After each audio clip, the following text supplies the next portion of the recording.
l'espérance et ne pas avoir peur.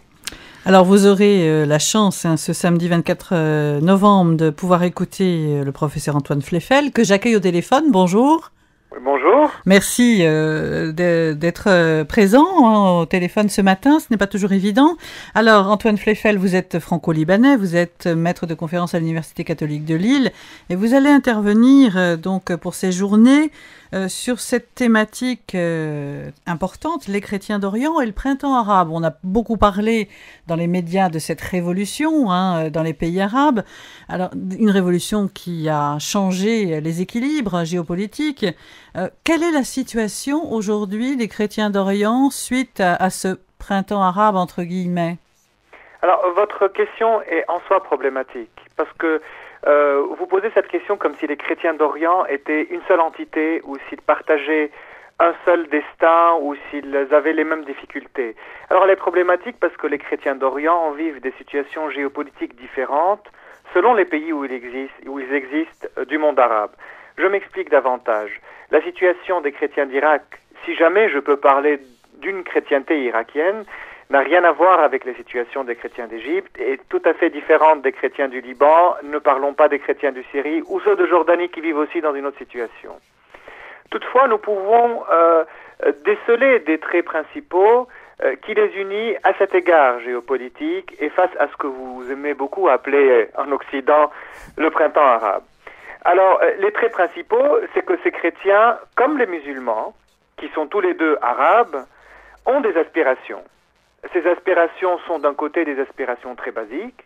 Ils veulent vivre avec dignité, ils veulent vivre avec l'autre, l'altérité, dans une convivialité pour bâtir ensemble une société. Ça, c'est d'un côté. D'un autre côté, ces chrétiens ont des aspirations. Certaines de ces aspirations politiques rejoignent les aspirations des musulmans. Ils veulent la liberté, ils veulent la démocratie, ils veulent la citoyenneté, ils veulent la reconnaissance, ils veulent la représentativité. Tout le monde veut ça. Mais en plus de cela, ils veulent quelque chose qui leur est propre, c'est d'être acceptés dans ce grand monde qui, à cause d'une montée de l'islamisme depuis les années 80 et 90, a de la peine dans certains endroits, dans certains pays, d'accepter l'altérité. C'est pour cela que ça dégénère en violence de manière ponctuelle, parfois, mais de plus en plus en Irak et en Égypte. Donc voilà grosso modo le schéma tel qu'on peut le voir. Oui, il y a ces aspirations. Ensuite, ce dit printemps arabe, il n'est pas vécu partout de la même manière. Ce qui a été vécu en Tunisie, d'ailleurs, là où il n'y a pas de chrétiens d'Orient, c'est le christianisme ou la chrétienté de Tunisie est tout à fait autre. Mais en Égypte, ou ce qui se passe au Yémen, ou ce qui se passe en Syrie, tout est de facture extrêmement différente. On ne peut pas croire que ou considérer que la révolution qui a eu lieu en Égypte est la même qui a lieu actuellement en Syrie. Les problématiques, les enjeux, qu'ils soient locaux, qu'ils soient régionaux ou qu'ils soient mondiaux, sont de facture tout à fait différentes. C'est pour cela qu'il faut lire la situation pays par pays et même région par région, parce que les problématiques sont tout à fait différentes. Mais qu'il y ait une aspiration générale à cette citoyenneté, à cette liberté, à cette démocratie, oui, mais là aussi, une toute dernière chose, il faut être très prudent, parce que si en Occident on utilise le terme démocratie, et peut-être qu'on arrive à le définir, bien que c'est un concept toujours en mouvement et en évolution, il faut être très prudent de ne pas utiliser ce terme pour parler de la démocratie au Moyen-Orient.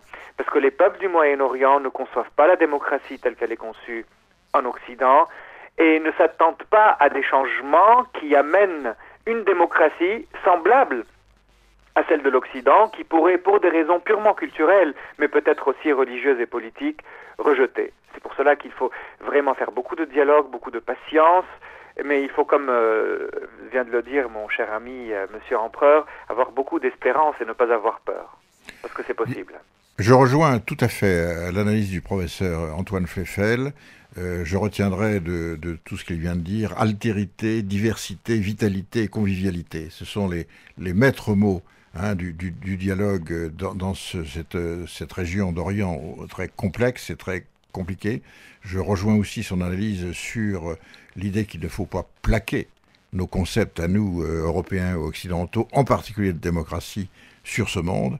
Ce que réclament les chrétiens d'Orient, en particulier dans les zones aujourd'hui les plus troublées, et il faut dire les choses comme elles sont, c'est la reconnaissance d'un État civique. Et ça, c'est quelque chose de tout à fait essentiel. Il faut de la prudence, il faut de l'écoute, il faut du courage et il faut de l'espérance.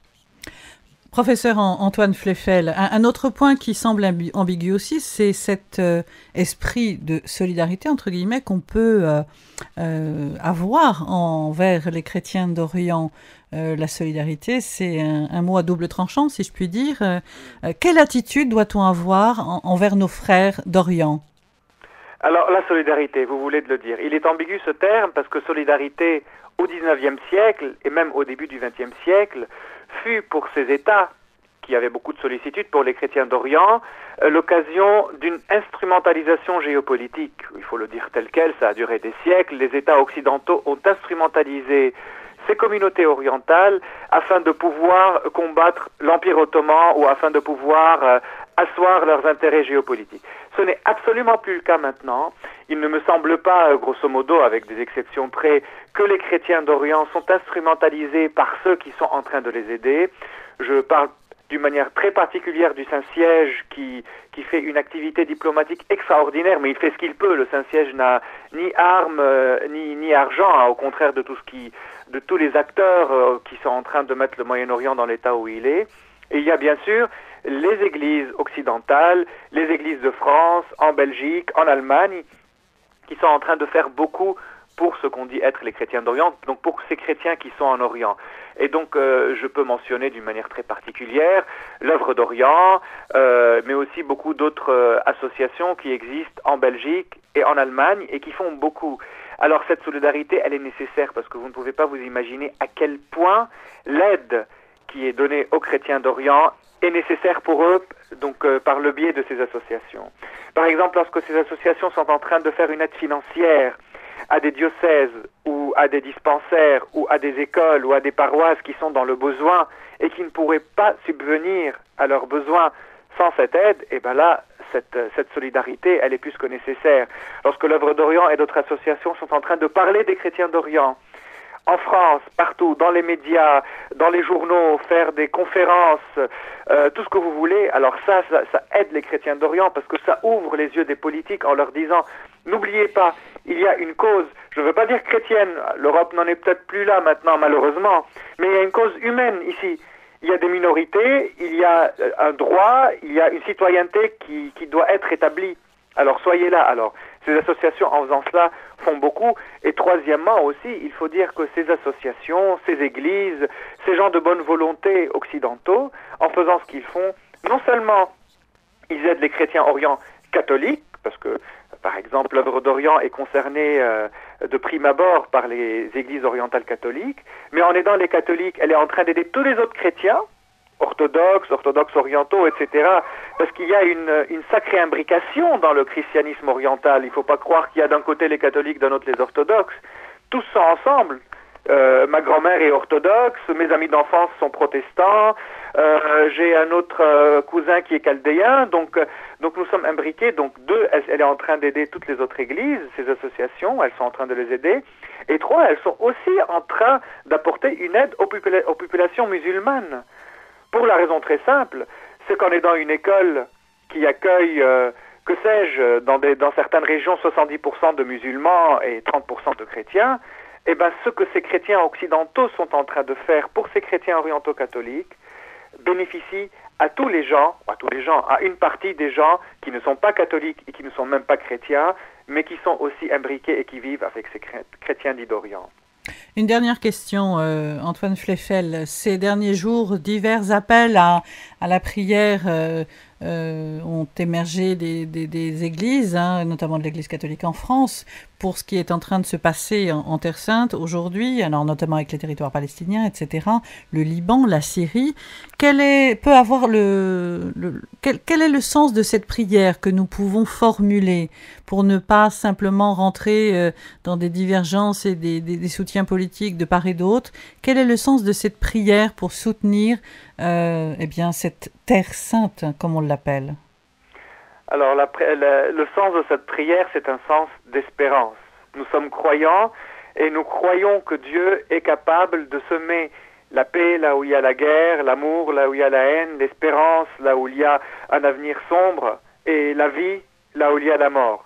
Cela est notre espérance. Je ne pourrais donner aucune analyse géopolitique, aucune analyse académique sur les bienfaits de la prière, mais j'ai confiance en Dieu et j'ai l'espérance que le dernier mot sera à l'amour et pas à la haine, à la vie et pas à la mort.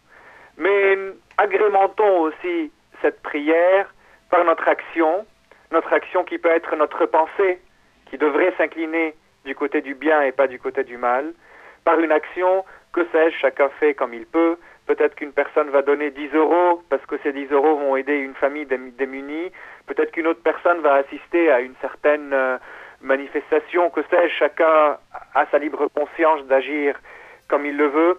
Mais le plus important dans tout ce que nous faisons, en plus de notre prière, c'est d'être des artisans de paix. Et ainsi, nous ferons la volonté de celui qui nous a envoyés. Merci beaucoup, professeur Antoine Fleyfel. Je rappelle à nos auditeurs qu'ils pourront vous écouter ce samedi 24 novembre à 20h en la chapelle de l'Immaculée, rue Malherbe. Merci et on se retrouve dans quelques heures ici à Nantes. À bientôt. Merci madame, bonne journée. Au revoir Antoine. Au revoir. Jean-Claude Empereur, c'est important ce que vient de dire le professeur Fleyfel. C'est très important et il est lui-même emblématique de tout cela, un exemple. Il l'a parfaitement démontré par la multiplicité de ses origines religieuses. C'est important de voir aussi que c'est comme ça, c'est la vie. Il y a aujourd'hui une double réflexion à mener qui est à la fois religieuse et géopolitique. Il faut se faire. Mais on se sent souvent démunis. On se sent démunis. Mais les choses sont quelquefois plus simples qu'on ne le croit dans ce domaine. Il faut du bon sens, de la réflexion, de la solidarité, comme on l'a dit tout à l'heure. Moi, après avoir entendu ce que vient de dire Antoine Fleyfel, je suis très impatient de l'écouter demain soir et je crois qu'on ne peut inviter les Nantais à venir en masse demain à la chapelle de l'Immaculée, qui est en plus un lieu magnifique. Et je serai très très heureux de vous retrouver tous demain soir.